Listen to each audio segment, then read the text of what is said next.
This is Sarah. She's the face of the vertical soap opera takeover and the girl you love to hate. She's best known for dominating the screen as the genre's iconic vertical villain, while shaping viral hits behind the scenes as a casting producer and creative consultant. But I feel bad when the kid's crying and I'm like shoving carrots down their gullet, you know? I'm like, sorry, mom. Once you become a vertical legend, like you can make a lot of money. The amount of hate and like, you're such a bitch, you're racist, go kill yourself, like all the things. And it's like, it's not real, honey. When you get to a level that's very big and you're very successful, you're still fighting. We're the ones who watch our story 700 times. You're not watching my story 700 times unless you're obsessed with me. Is there little like hookups and romances off screen?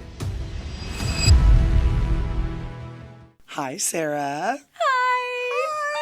Welcome to Clout 9. Thank you, thank you. Oh my gosh, we've known each other for so long now. I know. I originally hired you for Man on the Street style interviews on Rodeo for something. What Surprise was it? app. Surprise!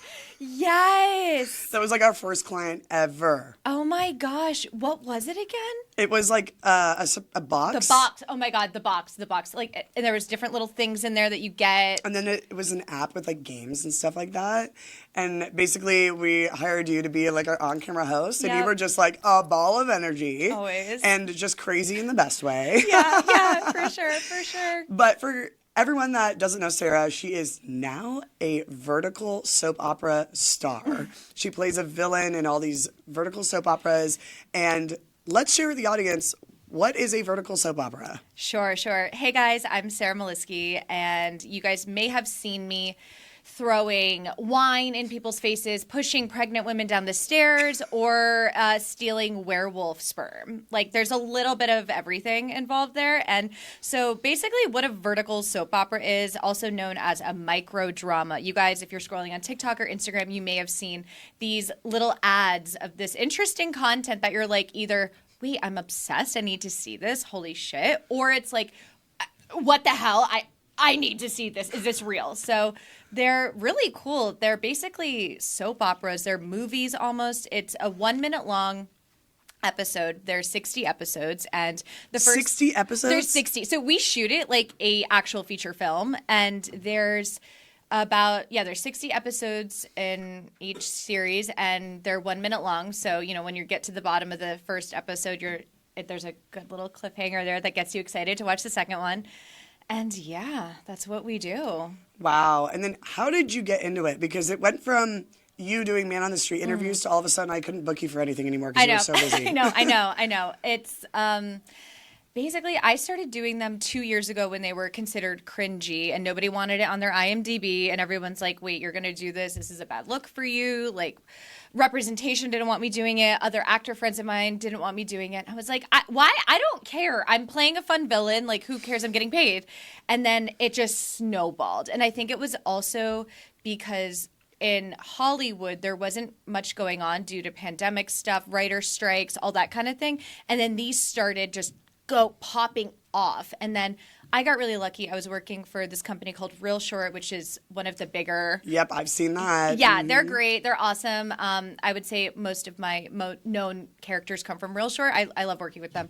And it was kind of like a startup. And so I was doing them back to back as a villain. And then the producers and I became really good friends. And then I started actually casting for them too. And then I just was kind of full-time there working as an actor back to back and then a casting director, casting producer. And then these blew up. So then I'd say there's around like 20 actors that started. And now we're just, the work is just, there's so much of it. And it's great. Really? Yeah. How many days a week are you shooting? So with me and my schedule, it depends on what I want to do. So because I'm also a casting producer, I can choose now what shows I really want to focus on and which I don't.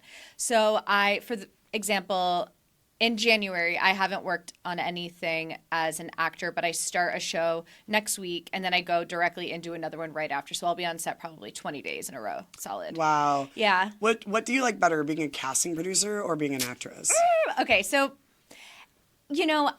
Casting fell into my lap, and it was kind of like, I mean, I give this advice to a lot of green actors or people who want to get in entertainment. It's kind of like fake it till you make it. Like, if there's a closed door, figure out what the code is, even if you don't know what the job is, and then you figure it out as you're going. I know you do this shit too. I started a podcast. Yeah, exactly. You just figure it out, and then if you're competent enough and you can take direction, you figure it out and you can do it. So I became a casting director, and now I'm one of the most sought-out casting directors in the space. And I literally... That is amazing. I wasn't a casting director. I really wasn't. I know. What? I know.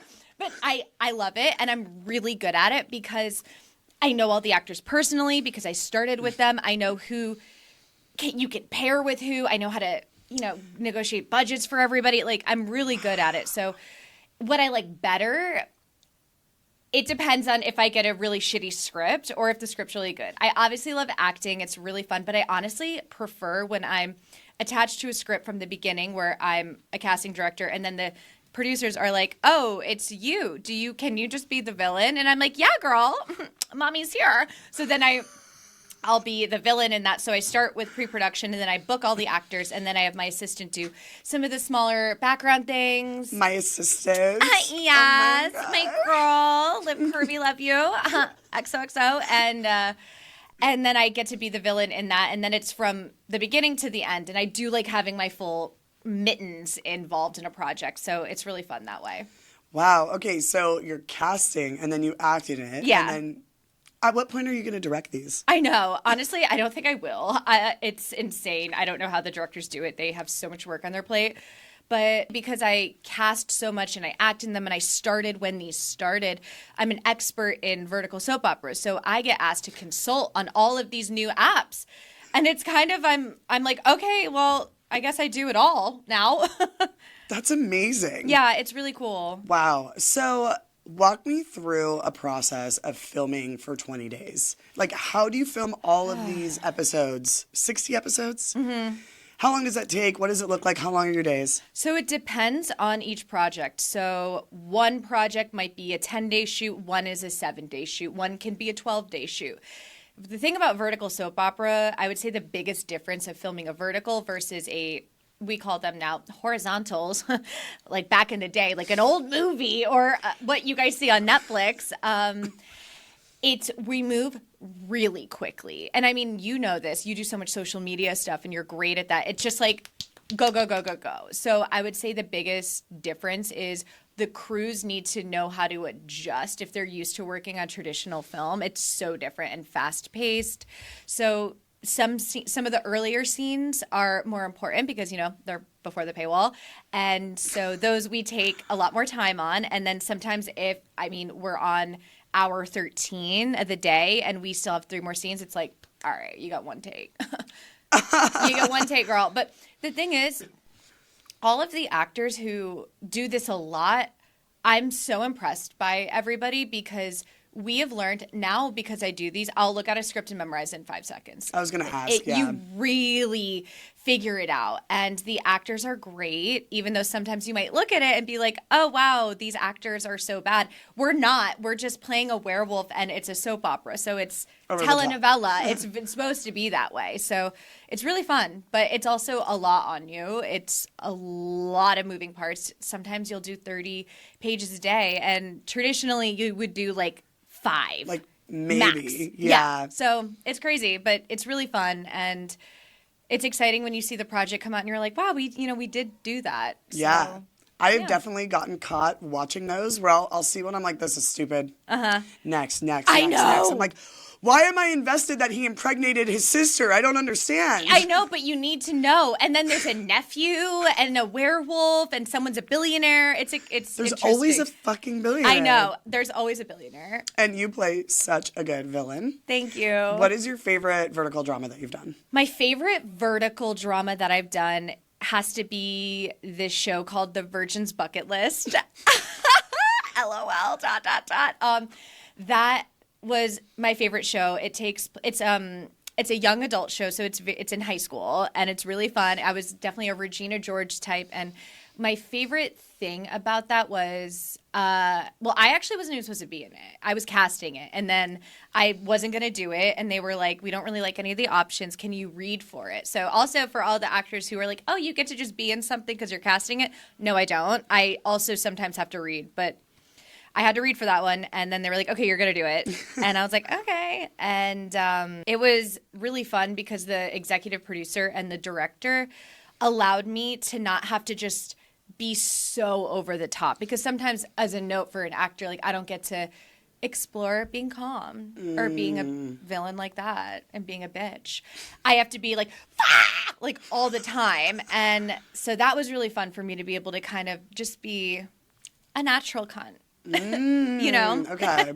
So What was this one about? this was about so a football star and a loser girl, they fall in love, and then she becomes really pretty, and then they love each other, and I'm trying to steal him, basically. Of course. Yeah. So because that's normal in our day-to-day society. Exactly. So that was my favorite one. But there's something fun about most of them that I get to do. I'd say another one was this one called Operation Christmas Trap, where I was playing a villain, of course, and we did this scene where there was slime that got poured all over me, and it was very like Nickelodeon-esque, so that was fun. But I will say sometimes some of these villains, like, it gets really hard for me because you know me. I'm so bright and bubbly and nice, and I'm not a mean human, and I have to like torture people, and especially when there's kids involved, that can get a little dicey. You know, like mom's right there watching as I'm like beating their child. So, you know, it gets a little awkward sometimes. It's acting, baby. Yeah. Showbiz. Yes, it is. It is. But I feel bad when the kid's crying and I'm like shoving carrots down their gullet. You know, I'm like, Nice. sorry, mom. So Do you miss traditional acting? And I don't mean that in a derogatory No. way. Just like from vertical to like doing, you know, the ongoing auditions of trying to get on like some big movie or something. do I miss it? I'll say this. I think it's most actors' dream and goal to have so much work that I can't even read a script, and I might have to hire someone to read scripts for me. So the fact that I'm in a place now where I have a lot of say over what shows I do, like that's cool. Like, and I do see the value in that, and I'm really grateful for that, because I've been in positions too where I'm like, okay, I don't have a job this month, and it's terrible, and you're freaking out about rent, and the fact that I don't have to do that anymore is a blessing. But yes, I would say that, you know, some of the acting, I do miss being able to do something like a little bit of a horror movie or something like that. But I would say in verticals, we're kind of in generation 2 now, where the scripts are changing a little bit. They're getting a little more classic Hollywood, where it's really fun. So there's some really good projects coming. This one I'm attached to next month is a thriller, and I'm really excited about that. So we'll see where it goes. And I'm excited for the new year, 2026, of where they're gonna go. I think it's only getting better, because these have only really been around for 2 years. So Yeah. you know, It's really cool. This is like such a different industry that I think a lot of people don't know about, right? Because you see the vertical dramas, you're like, oh, cool. But then someone like me, I'm looking at it, I'm like, these are shot very well. Yeah. Everyone who's casted is hot as fuck. yeah. Oh, the guys. What the hell? Trust me. Oh my God. It's What? like, I just am like, okay, can I see your abs? Great, got it. You're booked. You know. Okay, you gotta fill me in here. Is there little like hookups and romances off screen? Yes. There's so much tea, but I can't spill that. Obviously. But yes, I'll say there's some people hooking up. There's some people who hate each other. There's some people who have egos. There's some people who are the nicest that you wouldn't expect. There's so much drama. There is so much drama behind the scenes of this stuff. Wait, you know it would be a great project? I'm trademarking this right now, doing a behind the scenes documentary of the process of filming Oh my God. the verticals and Yep. the life that goes on. Oh my gosh, when that happens, you should do it. You should direct it. Nick, I think we have a new project we're Yeah. gonna do. Let me know. Let me know. Yes, it gets crazy, but also some of it, you know, it really depends, because some people and a lot of the crews everyone's professional, but as it goes, you know, you get a lot of hot people in a room and like shit happens. Duh. I mean, that's what they do on what, like Too Hot to Handle and like everything. They're like, here's a bunch of hot people. Have fun, figure it out. Yeah, figure it out, but we're also rolling. Yeah, and also get wasted. Yeah. So a lot of the actors that are in these vertical dramas, how much experience do they have, or is it a variety? It's a variety. I'd say there's some that are super green, have never done a thing in their life, and then there's some who come from reality. And then there's some who are very experienced and on American Horror Story. So it's a big spectrum. Wow. Yeah. Does it pay well? You don't have to tell me the number, but does it pay well? Yeah, it does. It does pay very well. So when you start out, obviously it's a lower, with any job. But once you become a vertical legend, like you can make a lot of money. Really? Yes, like a lot. Wow. Yeah, some of the rates. And it's like a little Hollywood, like Brad Pitt is going to get a certain rate because of who he is. And it's the same thing in the vertical space. If you're a name, you get a certain rate. So, yeah. So when you're in different vertical dramas, you're playing completely different characters, right? Mm-hmm. But you're always the villain. Yes. So for me, and it's interesting, like as an actress, it's been hard for me also because I'm so typecast. And everyone, even if I've auditioned for projects, they're like, wow, you're the best actor, but you're so known as the villain. Like we don't really want you as the lead. Oh. And also the tropes of these, a lot of the leading ladies are, very innocent and sweet, baby dear. And like, I ain't that, I'm not, I'm just not. And that's okay. It's okay. So I'd say 99% of the time I'm playing the villain. But now that there's some changes to the scripts, I've played a few leads that are more a stronger female archetype. And that's really fun. So I've done that. I mean, I'm attached for 2 leads this year already. Stronger female archetypes, which is great, but makes sense. If I was in a vertical drama, who would I play? A villain. Bitch, you the villain. You would be the villain. Oh my, would you do it? I'm so down.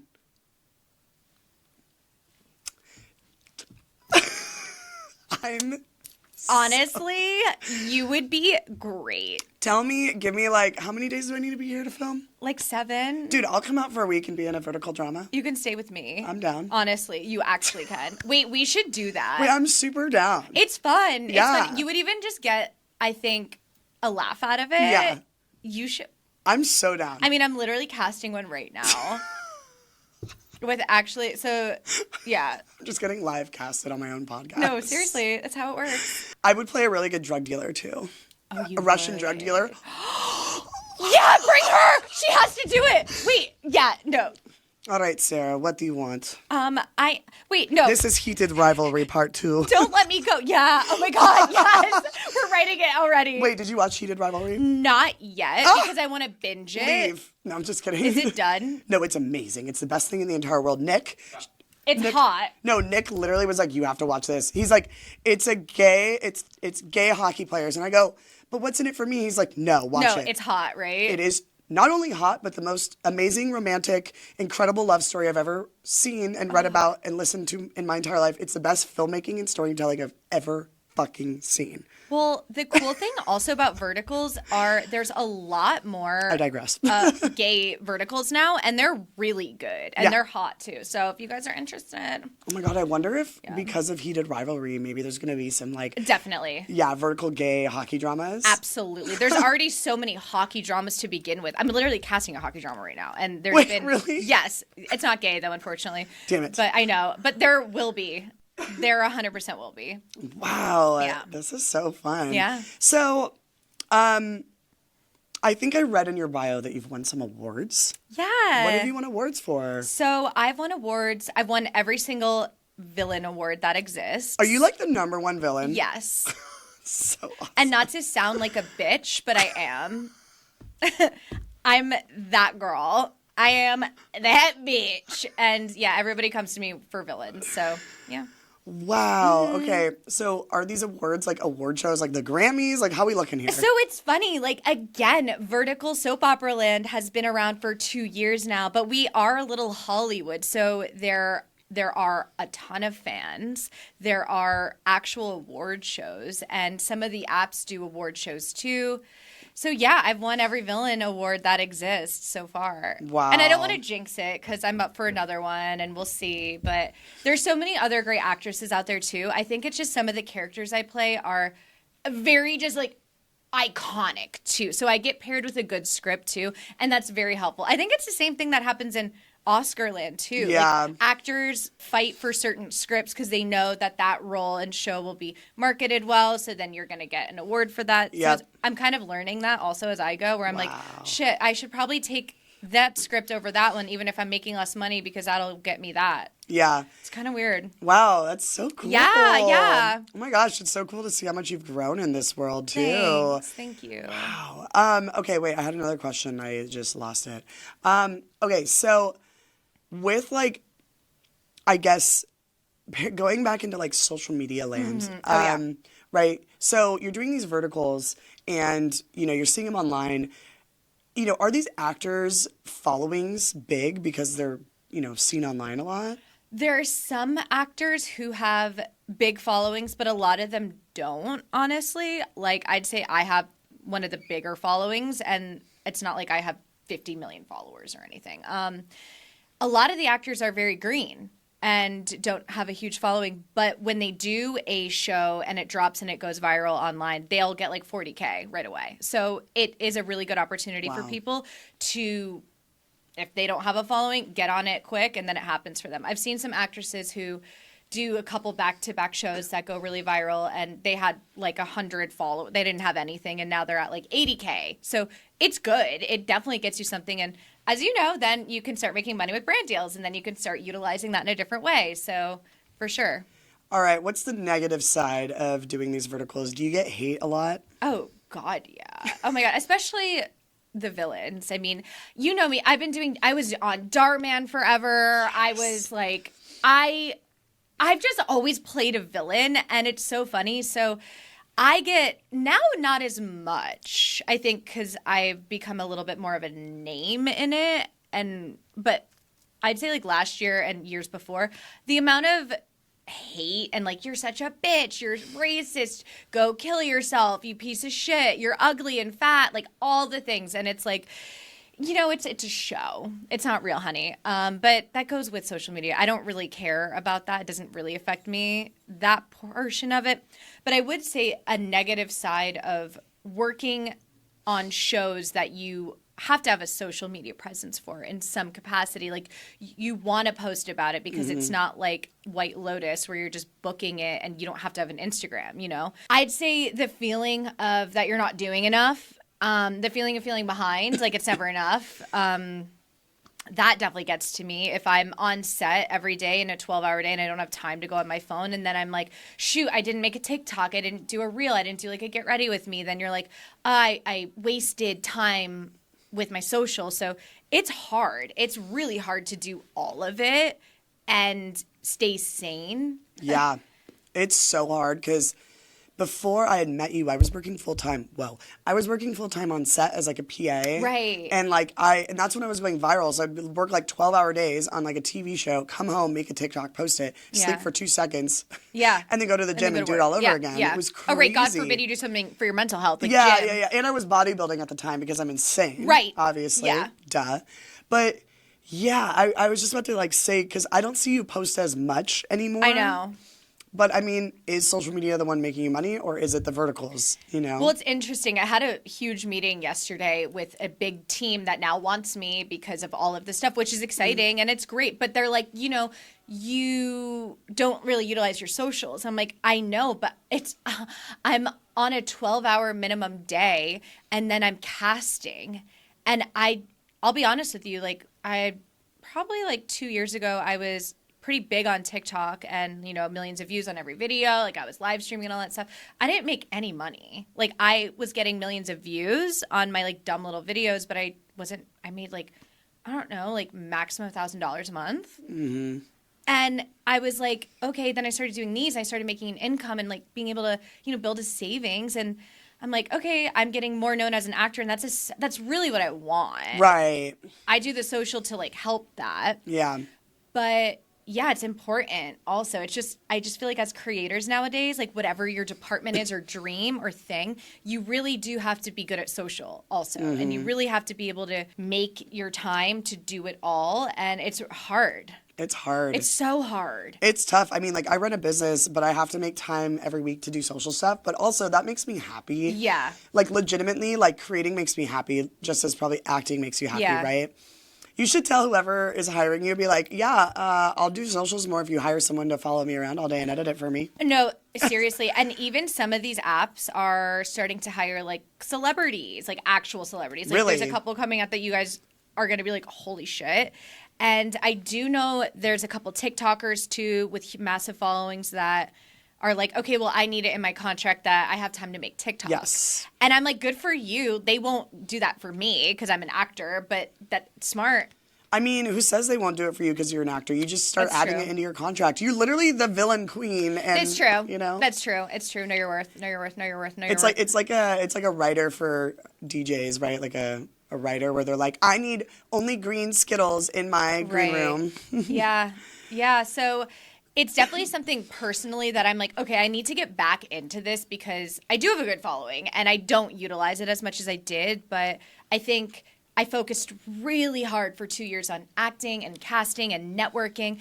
And that's good. And Yeah. I did that. And now I have a reputation and people are reaching out to me for so many different things. But yeah, I need to bring the social media back into it. I need to, just be with my fans more and connect again. Yeah, and if you have, like, even if your assistant helps you out, you're like, hey, can you block out like 3 hours in my schedule if you can find any? Shoot like enough content for the next couple weeks, Yeah. and then have someone else edit it for you. For sure. For sure. It might help. Definitely. Yeah. So where can you watch these verticals? Because I've seen ads for them, I think on TikTok or Instagram, but I never know where to watch them. So there's a bunch of different apps now. So that's the thing. Back when I started, there was like 3, and now there's so many options. So it can get super overwhelming.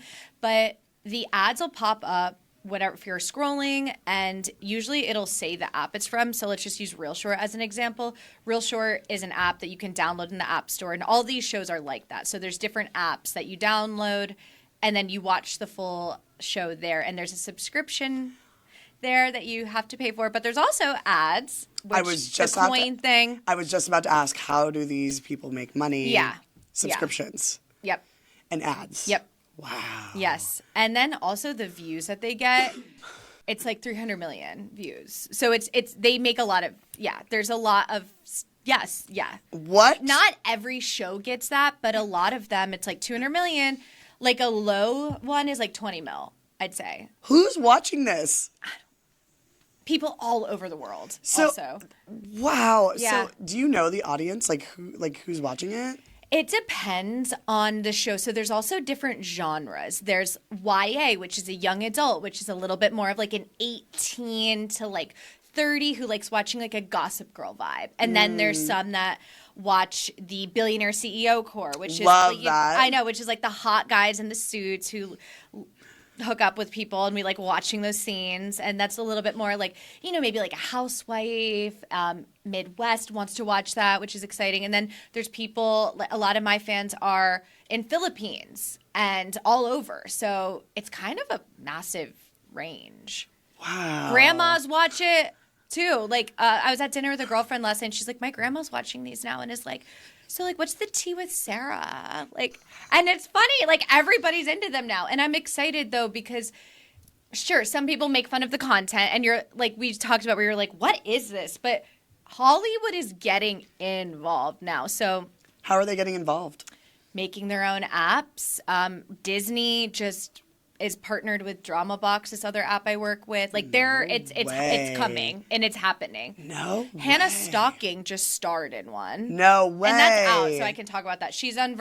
There's a ton of articles about it. So Wait, I think I did see a little bit about that, and I was like, but I mean, good for her. Like, dude, it's huge. Yeah. I mean, there's a reason I have you on my podcast because I see it and I'm like, holy shit, good yeah, for you. thanks. So we'll see what happens, but trying to make it work. But also, I will go into this where it seems like, we're talking here about how positive it is and wow, I'm so successful. But I think with everybody, you have your own podcast. You are massive on TikTok. When you get to a level that's very big and you're very successful, you're still fighting. You're like, okay, I hit this. My next show better get 20 million or 500, whatever. Like you're always feeling like you're treading water and you're scared that you're falling behind. And I do feel like I don't talk about that live. Like, no, you don't hear people talk about that. But it's scary. Even when you are successful and you do big things, your next thing has to be that or better, and it's intimidating. It is so intimidating, and that's why so many celebrities and people online like crash out, and then you don't see them for years because they couldn't keep up. But the issue is that they made this up for themselves. No one is like, you need to do better. They put the pressure on themselves. Yeah. So, it's not like this podcast, for example, I just started it a month or two ago. It's not the biggest thing in the world yet, right? But it's awesome and fun, and I like doing it, and I'm just going to keep doing it. But I think you have to find something that is going to keep you creative and keep you, doing the things you love, or else that's also how you crash out and burn, right? Like, watching you go from doing like interviews to now doing these like vertical dramas, I'm like, wow, that's so cool and fascinating. But I'm wondering, like, what pressure do you feel is the next step? Like, what do you think you're going to do after this, right? Totally. And I mean, there is always pressure, even when it seems like life is great and we're popping off. Like, and what you just said about, being the artist and the creative, we create our own, like, we're our own worst enemy almost, right? So it's like if you do a video on TikTok that gets 10 million and then you post the next one and it gets 1,000, of course we're like, oh my God, I look like an idiot. But it's just life. It's just the life of what we do, and the internet is so volatile, and one show might do shitty, it might do great, and it's not really your fault, and you just have to keep throwing shit at the wall kind of and just trying it. And my favorite line that I always try to utilize for myself is the fear of looking stupid is holding you back. So that also means if you want to do if you're embarrassed of doing a vertical and you're not acting then and you're not getting seen, if you're embarrassed that your video is not going to go viral, no one's ever going to see you then. It's only cringe until it works. Literally.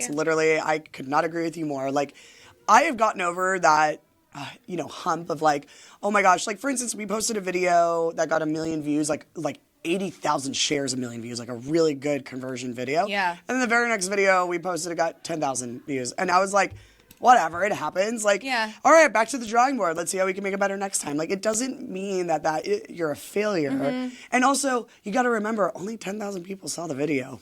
Not 1 million people. Only 10,000 people saw that and was like, okay, that wasn't as good as the other one, whatever. Yeah. Who cares? Right. But once you get to that place, I'm not saying like don't care about what people think, or don't care. Did I say that right? People always want to be like, oh, you don't need to care about what everyone thinks about you. You do care. You do care. Everybody cares. Everybody cares. However, if you get to a place where like you're like, whatever, I'm going to post it anyway, and you're just like happy with yourself, that's where it gets good. Right. Like, who cares what people think if it flops or not? I'm doing it because I like to. Right. Also, something I think about too, when I don't know if people can relate to this, but sometimes I'll get creative paralysis disorder where I'm like, oh God, I don't know what cover I should do. Fuck, is this cute? I don't know. I kind of hate the thing now. What is my caption? Like, think about it when you're scrolling and watching stuff. Like, you're just like, oh, cute, bye. And then you actually don't think about it again. Like, yes. Like, actually, like, I don't remember what I posted yesterday.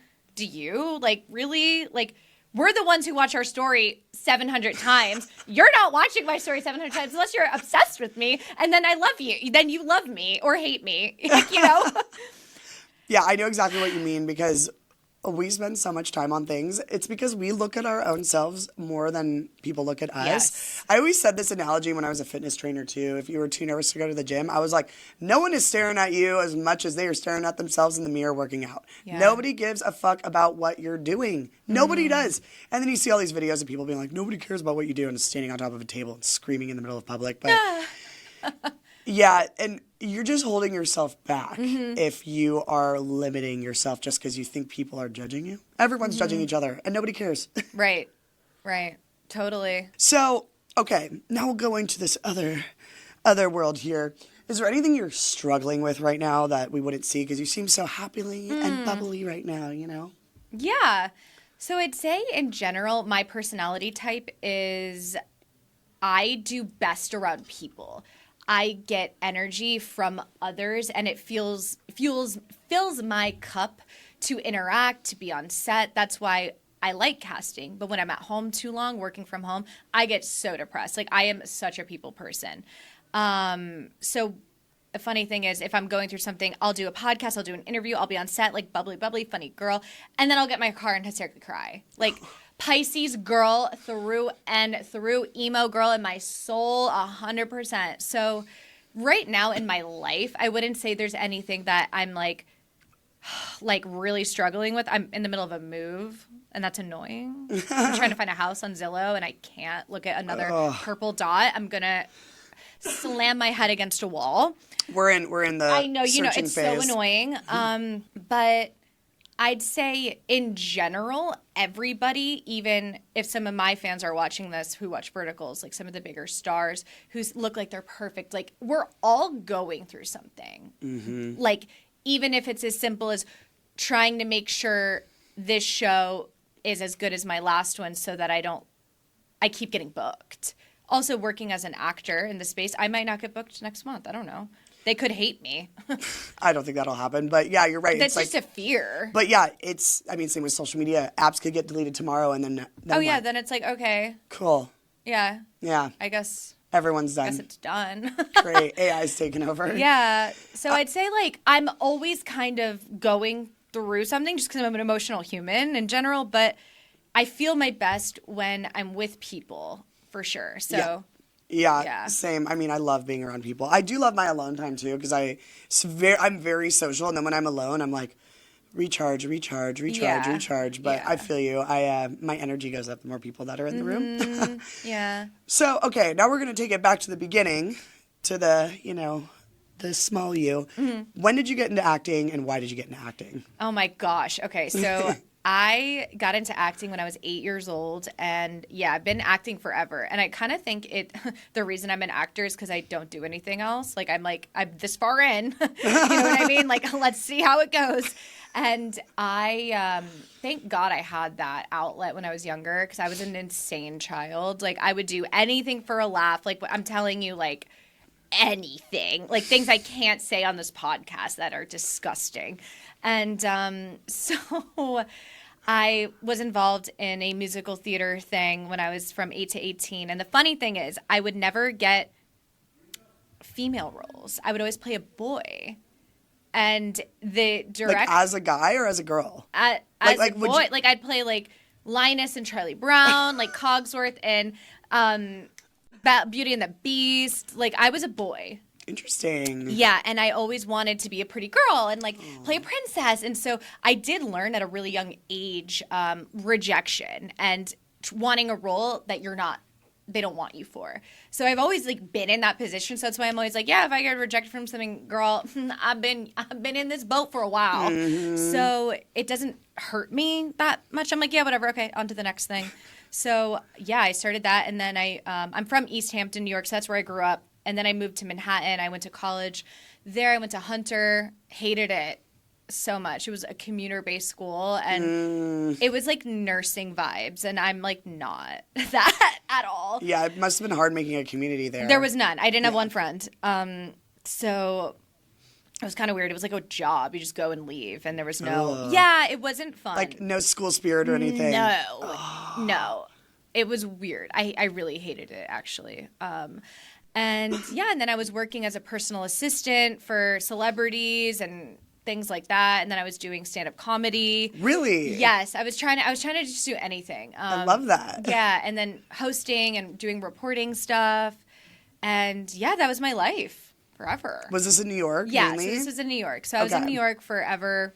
And then I moved here by accident. I worked on a feature film, and then my cousin had lived out here in West Hollywood, and I was like, damn, it's like sunny and kind of over New York. So I just stayed. Oh, wow. I literally just stayed. I got rid of my apartment, and then I was like, all right, here now. Never. Now what? Yep, now what? Exactly. Kind of like a floater type of person. Gypsy vibes. Like I didn't make a big decision to move. I just was like, all right, this feels like right now. Cool. Yeah.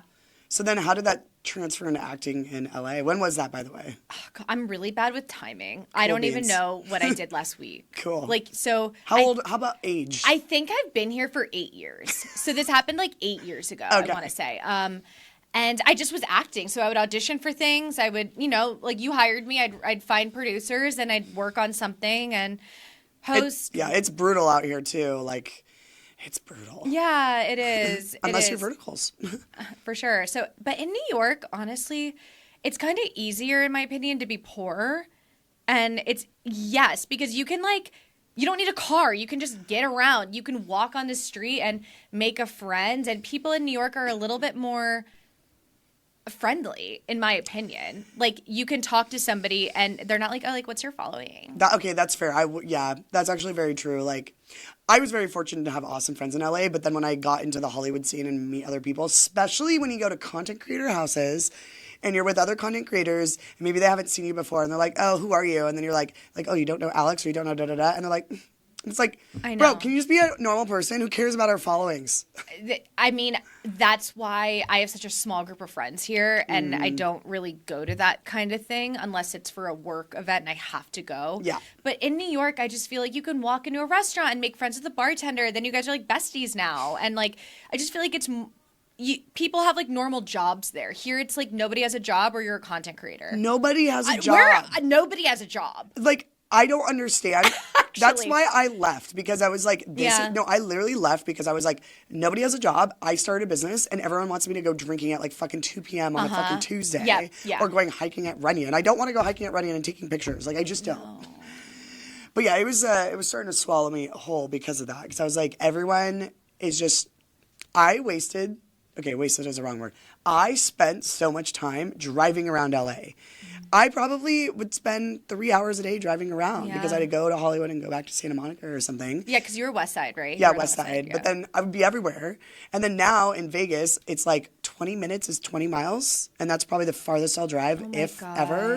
Yeah, it's really cool. I mean, yesterday I had a meeting at 10 a.m. on the West Side, and I live in North Hollywood. Oh, Jesus. And I was freaking out because it was like an important meeting. And I left an hour and a half early because that should be enough freaking time to get 20 miles somewhere. No, I was late. And I was like, Did it take you 2 hours? Yes. And you had to be there at 10 a.m.? Yes. Oh. And I was just like, this is so rude. You should have left at 6 a.m. at that point. I know. I was like, okay, I guess I'll sleep in my car. I used to commute from North Hollywood to Gold's Gym, Venice, because I worked in Manhattan Beach as an assistant. And I had to be there at 9 a.m. So I would wake up at literally 6 a.m. because if I got on the road before 6, like right at 6, I beat the rush hour. Or I was like right out of it. North Hollywood to Manhattan Beach is probably the farthest you can go in LA. Oh, God. And then I was bodybuilding, so I would sometimes get up even earlier just to go do my workout before work. And then I would not waste the time, but I would like try to rush out run out the clock after work because it was 5 p.m. Oh, yeah. So you're just like, okay, I guess, I mean, you make content, but it's just. I wasn't even making content then, really. Right. It was like 4 hours of my day was spent driving. Yeah. I know. No, it's like, as cliche as it sounds with like LA traffic. No, it's another beast here. Yeah. It's really not chill. Yeah. But I will say, like, I love LA, like, even though I'm talking shit about it, but like, I love LA. It's full of like the most amazing, cool, different people and jobs. Like, pretty much, I met you here. Right. And I have half my podcast films in Vegas and half in LA. But you know what's ironic? Half the people I film with in Vegas are secret creators that moved to fucking Vegas like I did without telling anyone. It's crazy. That's wild. There are so many people I run into at my gym, and I was like, what are you doing here? They're like, what are you doing here? And I was like, I moved here a year ago. They're like, same. Oh my gosh. It's cheaper, no state income tax. The housing, unreal. You can get like a freaking mega mansion for like $1,500 per person. I mean, I'm dealing with finding a new place right now, and it is disgusting. Even if you make good money, you basically don't. You need probably like $10K a month yourself to have like a decent place out here. Yeah.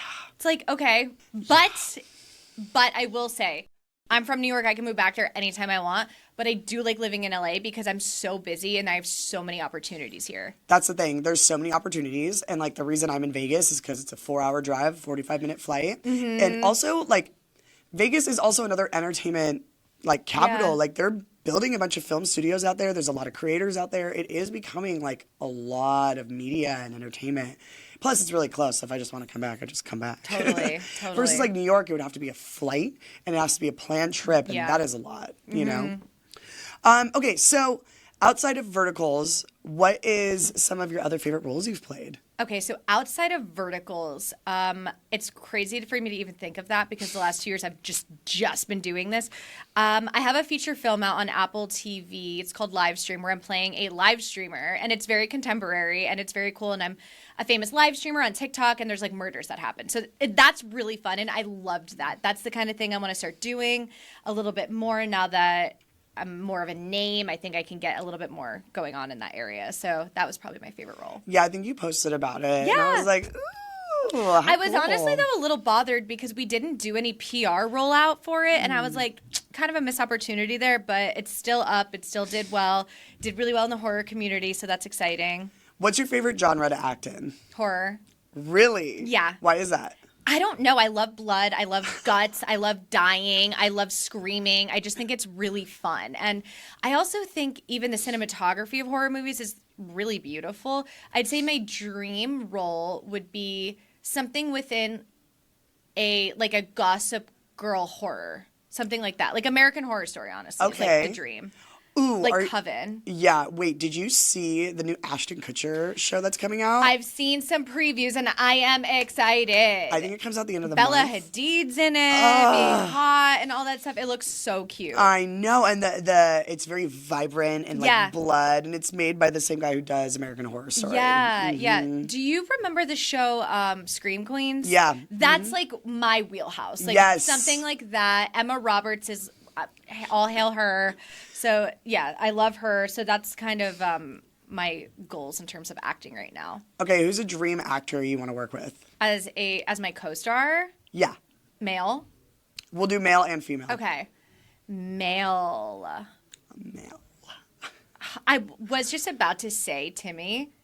But I'm going to say no because I think he's the type of guy that would make you feel dumb. Like to me, he reads like, oh, like I know everything about this. Like you're an idiot and who are you? Kind of. I feel like that's his Marty Supreme character. Yeah, I don't know. To me, I'd be intimidated, I think, to interact with him. Like I feel like he would make me try to feel stupid. God, I don't know. I'm having trouble. My brain right now, I'm just thinking of these like vertical people.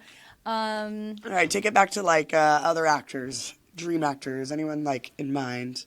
Rosamund Pike. Who is that? Oh, God. Gone Girl.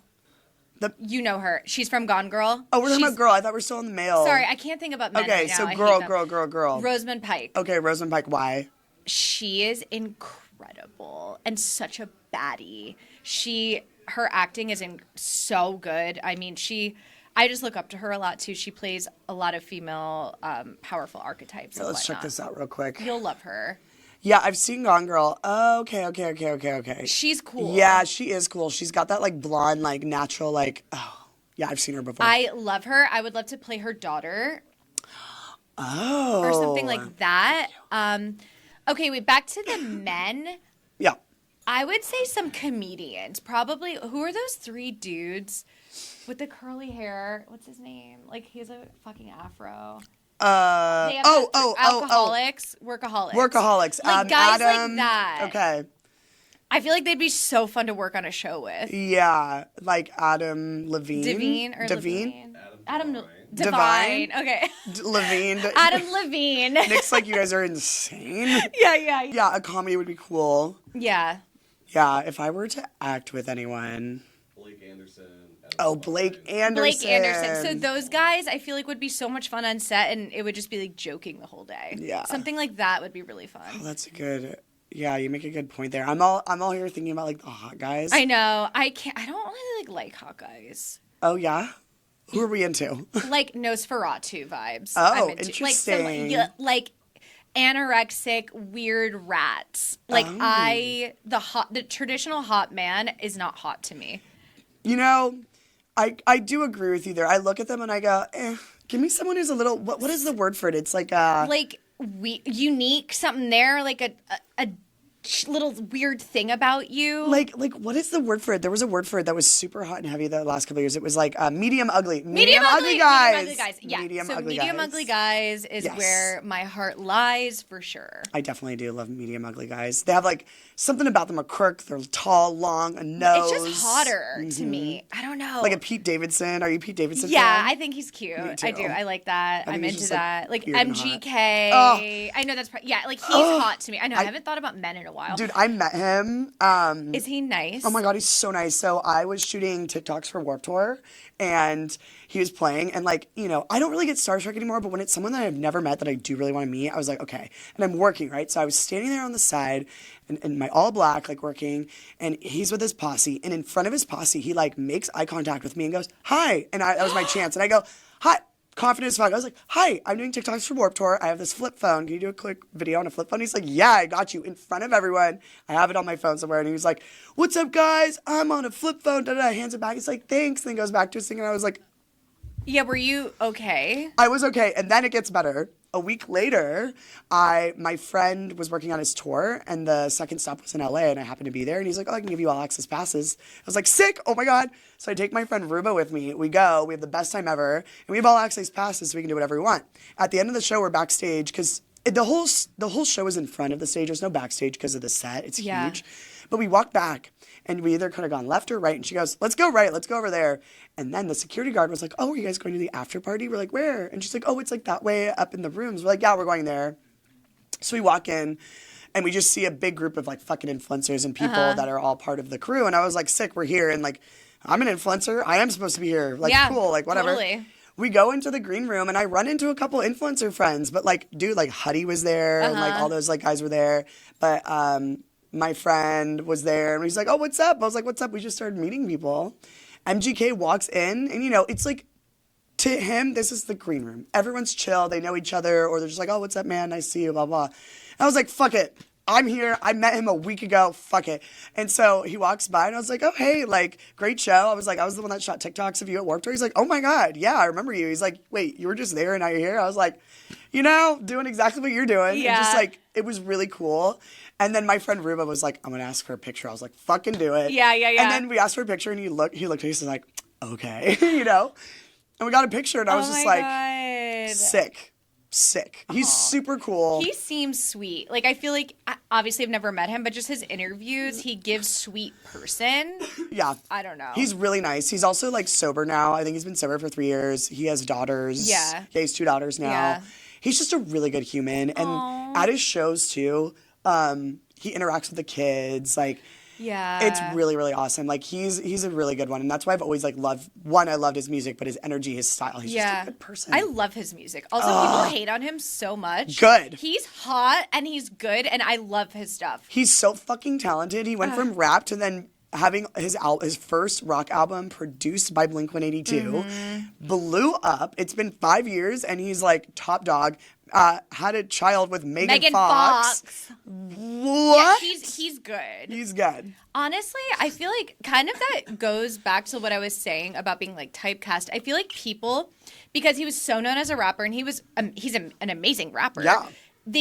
People have a hard time with seeing you doing a different thing. Yes. People have a hard time with me playing a nice girl because they want to see me be mean. But it's like, I'm a multifaceted person, just like you are. Like, let me cook. Let me do other things. Let her cook. But yeah, typecasting is such an interesting concept, though, because think about it. Like, it's hard. It's hard as fuck. Like, you know who's a great example is Matthew McConaughey. He's one of my favorites. His story's amazing. Yeah. You know, he was the rom-com guy and then was like, I'm done with this. And then didn't act for 2 years because he was like, I'm not taking these deals until I get a serious role. Yeah. And it worked. Yeah. And honestly, he's one of my favorite, I guess, like celebrity stories because I love his book and I love hearing that story because we all kind of deal with that in a different way. Like, oh, we're doing the same job every day and people can't see us doing something else. Don't do the thing for 2 years and then do the thing you want to do and people will take you seriously. Yeah. So I know that you play a villain, but, you know, maybe you try getting other roles, doing other parts. Absolutely. And I think also with the tides changing in verticals, with some of the scripts changing a little bit, getting a little more Hollywoody, I am starting to get more opportunities, and I do have a name in it. So we'll see where it goes, and I'm excited for this year because I have some big projects, in the vertical world. So we'll see how they do, you know? Sweet. And yes, maybe I'll come and act in one. Absolutely. No, we have to make that happen. I'm actually super down. I was literally going to ask you, like, how can I get in on this? Yes. I feel like what I would pitch you on is a high school / college bully. Ooh. Because, like, your fun hair. Yeah. Oh, my God. I could so see it. That's cool, because the big thing with acting is why I never really got into it, too, is, like, I mean, look at me. It's a bit hard to be an actor when you have colored hair, right? But, yeah, that would be really fun. Let's I'm down. make it happen. Cool. Throw some scripts at me. I will. Actually, speaking of, I started taking voice acting lessons. Oh, my God. Yeah. So what is that like for you? I've always, like, I had a girl on my podcast. She was the voice of Toph from Avatar: The Last Airbender, Michaela. Oh, cool. Yeah. Yeah, she's a creator as well. She's really cool. And I've always thought voice acting is cool. I get told all the time that I have a cool voice. Yeah. Am I a singer? I'm not, but I could do other things with it. And so she told me on the podcast that everyone should try to take vocal lessons at least once. It'll help you talk. I was like, you know what? I try to do a new skill every year. So I was like, I'm going to do voice acting classes. I just started like 2 weeks ago. And they teach you how to do voiceovers. Okay. And it's really cool. Like, my teacher will literally, like, she had us read a bunch of, like, spots. Like, I did Ghirardelli brownies or something. Oh, yeah. And so you'll read it once, and then she goes, okay, now act like more sultry because these are Ghirardelli brownies. Oh, my God. I'm sold. Premium double chocolate chip brownies. You want those in yummy. your mouth right now. You know? Yummy in daddy's tummy. Exactly. But it's really cool how voice acting works. Plus, the fun part is you're not on screen and you can record from home. Oh, my God. Apparently, most voice acting gigs are done at home now. You don't go into a studio unless you're probably like a reoccurring actor. But it still is acting. Standing and talking to the mic, you still have to act. You have to, and like, it's even more, you're like if you need to sound like you're happy, you have to talk with like a smile on your mouth, because if you don't, then it just sounds like this where I'm not smiling. But if you're smiling, it's different. It's wild. It's wild. Honestly, I think this would be a great career for you. And plus you have mics, you have like professional stuff that you can edit it with to sound better than some people. I've done some that are literally just a VO on my phone. Yeah, well, actually, last week's class, we had to learn the technical side of, like, if you want to be a successful voice actor, you do need to get the right equipment, because just doing this, look, background sounds. Yeah, it's bad. There's so many things, too. Here's something crazy. Like, when you record in just your room, the walls aren't soundproof enough. So sometimes, literally, they'll, like, build a freaking pillow fort with your mattress and record under there, because then the sound sounds better. Oh, my gosh. I know. So interesting. So interesting. So, yeah, I'm just curious to see where this will take me. Plus, it's like I can literally audition in my pajamas. Yeah. I don't have to look cute. And you can get paid really well, too. So Yeah, I know. It's great. Voice acting is everything from, like, think about this. You know, when you go to a stadium and there's, like, go to your left, go to your right. That's voice acting. That's going to be you. That's literally you. No, here's what I think I will be. Someone told me this one time. They're like, you are a lesbian inmate in a jail type voice. I was like, sick. Lesbian inmate number 1. Okay, so what does that mean? Like, what would Just the that, VO... like, imagine it's like a smut book and I'm reading as, like, that character. I'm dead! Someone told me that and I was like, sick. I'm down. That's you. New bio. New bio, right? Yeah. But yeah, so lots of new opportunities. Because I took acting class in LA and I was just not about it. Because I was like, I'm more of, like, an entertainer, or I like doing over-the-top stuff. Yeah. If I have to be, like, serious, like grounded. Like grounded, like a Leonardo DiCaprio, I don't know if I could do it. Or if I want to do it is a better word. Versus, like, the verticals, those would be fucking fun. That's what I'm saying. Like, I think you'd be great. Fucking fun. Let's do it. Let's I'm make down. it happen. We're doing it. I'll come out here for a week. Yes, yes. And then voice acting, too, it's like, I don't know, it entices me more. So, yeah. Yay. Okay, we're coming down to the last little bit. Last question for you is, where do you see this year going for you? Okay. Where do I see this year going for me? So this year already, I mean, I don't even know the date. It's like the 15th or something. Something like that. I already have secured some pretty big things, which is exciting. And I'm really trying to focus on growing as a consultant for different apps, hosting, reporting I still love doing. Who knows where that's going to lead? And just utilizing this skill set that I have as a casting producer, an actor, and my name in the space, and seeing if that can get me into a bigger room. And Yeah. I think it is already. It's starting to happen. So I definitely am still going to be in a bunch of verticals. I love doing that. I still want to build my villain persona, maybe some lead roles as well, and just kind of blast this off because already so many people are getting involved in it. And I don't want to not keep doing verticals. I want to stay a major player in the space and just see where this goes. Hell yeah. So it's like I'm open to all opportunities and I'm open to staying in this space, but I'm also open to seeing where it can go kind of thing. So Cool. All right. Tell everyone where they can find you on social media and on the verticals. absolutely. All right, guys, you can follow me on Instagram at Sarah Moliski or on TikTok at Sarah Mo Show. And definitely follow all of my verticals. I work for so many different apps. Yeah, I can't wait to see you and terrorize you on the screen. Love you. All right. Thank you so much for being on the podcast. Appreciate you so much. This was so fun. I love you. Love you. All right, guys. See you on the next one. Bye. All right, cut.